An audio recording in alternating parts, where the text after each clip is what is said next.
Assalamualaikum warahmatullahi wabarakatuh. Yang saya hormati dosen pengampu Bapak Muhammad Hasyim Fanirin, SPDI, MAPD. Saya Agus Iksanuddin akan menyampaikan materi tentang Qadhiyah Hamliyah. Bismillahirrahmanirrahim.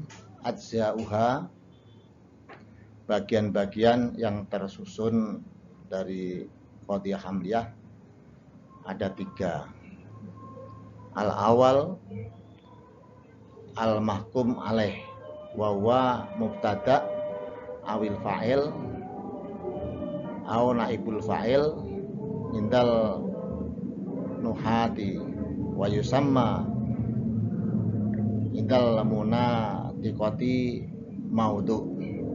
Asani al-mahkum bih wa huwa khobarun awil fi'lu indal nuhati wa yusamma indal munatihati al-mahmulu.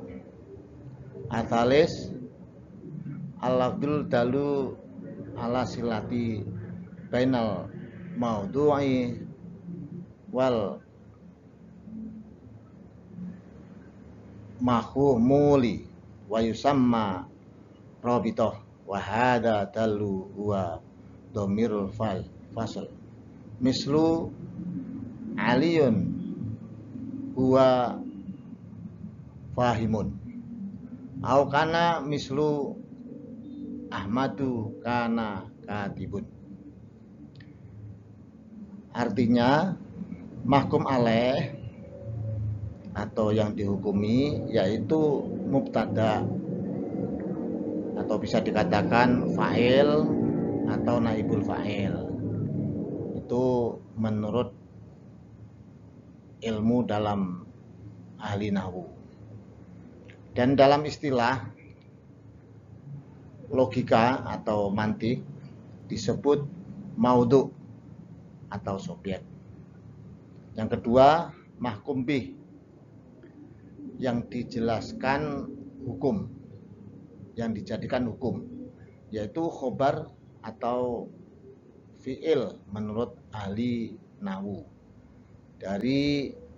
Dan dalam istilah logika atau ilmu mantik disebut mahmul atau predikat. Yang ketiga yaitu lafal, yang menunjukkan hubungan antara subjek dan predikat yang disebut robitoh atau penghubung. Penghubung ini dapat berupa dhamir fasal seperti Ali adalah orang yang faham, atau berupa katakana seperti Ahmad dahulu seorang penulis. Berikutnya aksamuha atau pembagian Qadhiyah Hamliyah. Jadi pertama, Qadhiyah Hamliyah ditinjau dari predikatnya terbagi menjadi 2. Pertama, Qadhiyah mujibah atau Qadhiyah yang positif, yaitu proposisi yang menetapkan predikat pada subjeknya. Contoh, Medan adalah kota terbesar di Sumatera. Pelabuhan adalah pusat perdagangan penting di Indonesia. Yang kedua, Qadhiyah salibah atau negatif, yaitu proposisi yang meniadakan predikat dari subjek.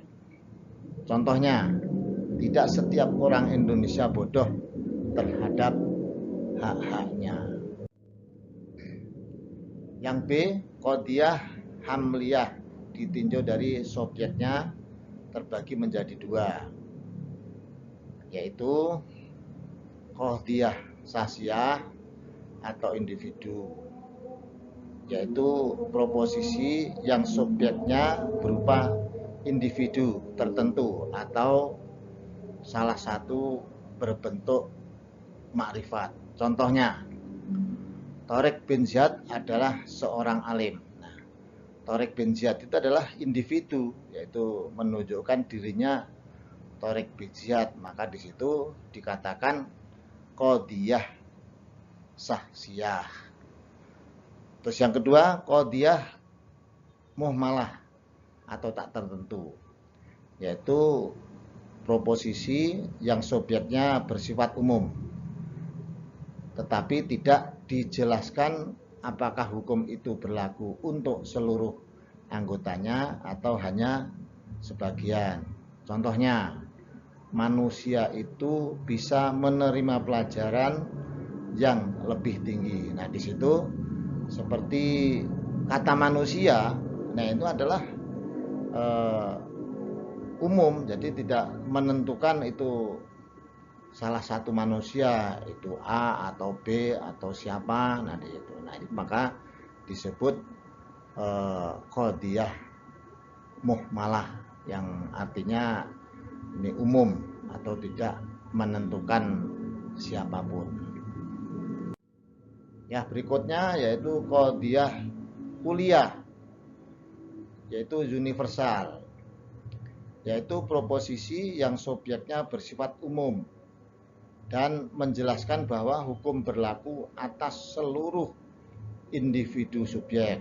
Contohnya, setiap makhluk hidup membutuhkan makanan.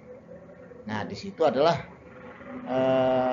sebagai qadhiyah kuliahnya apa itu? Yaitu setiap makhluk hidup. Nah, di situ adalah kuliah ini. Jadi setiap makhluk hidup ini adalah disebut qadhiyah kuliah. Yang keempat, qadhiyah juz'iyah atau partikular, yaitu proposisi yang subjeknya bersifat umum, tetapi hukum hanya berlaku atas sebagian individu subjek. Contohnya, sebagian makhluk hidup bernyawa. Nah, di sini adalah yang menunjukkan juz'iyah itu adalah ya ini, sebagian makhluk hidup. Nah, ini jadi makhluk hidup itu adalah termasuk sebagian, ya, jadi sebagian atau disebut juz'iyah.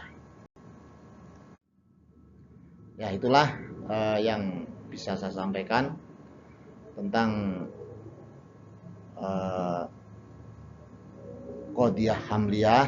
Semoga yang bisa saya sampaikan bermanfaat. Syukran kasiron walhamdulillahirabbil alamin.